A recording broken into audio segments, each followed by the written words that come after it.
Satyabama Institute of Science and Technology, Chennai and Sriperumbudur.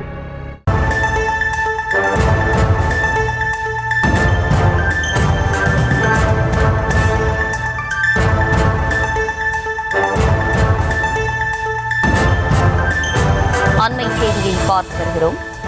Allahabad உயர்நீதிமன்றம் வழங்கிய சர்ச்சைக்குரிய தீர்ப்புக்கு உச்சநீதிமன்ற நீதிபதிகள் தடை விதித்திருக்கிறார்கள். அது தொடர்பான அண்மை செய்தியை பார்த்து வருகிறோம்.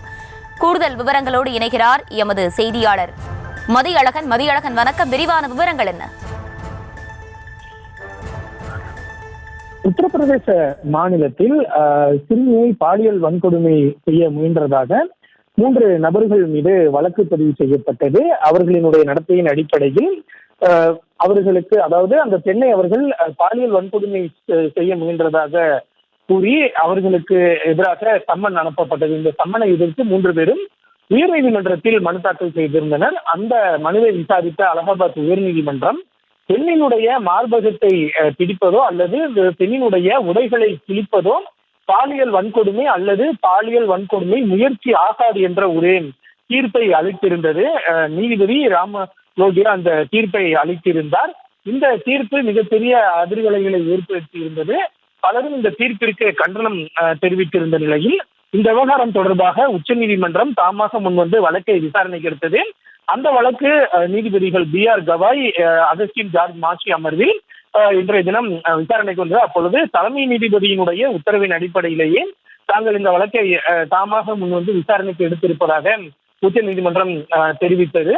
இதனையடுத்து அந்த அலகாபாத் உயர்நீதிமன்றத்தினுடைய தீர்ப்பிற்கு நீதிபதிகள் தடை விதித்திருக்கிறார்கள். மேலும் இது போன்ற மிகவும் ஒரு உணர்வு பூர்வமான விவகாரத்தில் அலகாபாத் உயர்நீதிமன்றம் இப்படி ஒரு தீர்ப்பை வழங்கி இருக்கிறது. தீர்ப்பை வழங்கிய நீதிபதி உணர்வு பூர்வமற்ற வகையில் செயல்பட்டு இருப்பதாகவும், இந்த மனு மீது உடனடியாக உத்தரவு பிறப்பித்திருந்தால் கூட பரவாயில்லை, தீர்ப்பு ஒத்திவைக்கப்பட்டு 4 மாதங்கள் கழித்து போதிய அளவில் மனதை செலுத்தி இப்படி ஒரு தீர்ப்பு வழங்கப்பட்டு இருக்கிறது.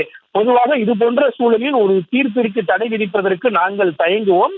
ஆனால் இந்த விவகாரத்தில் அலகாபாத் உயர்நீதிமன்றம் வழங்கி இருக்கக்கூடிய தீர்ப்பு என்பது மனிதத்தன்மையற்ற வகையில் அந்த விவகாரத்தை அணுகியதாக இருக்கிறது.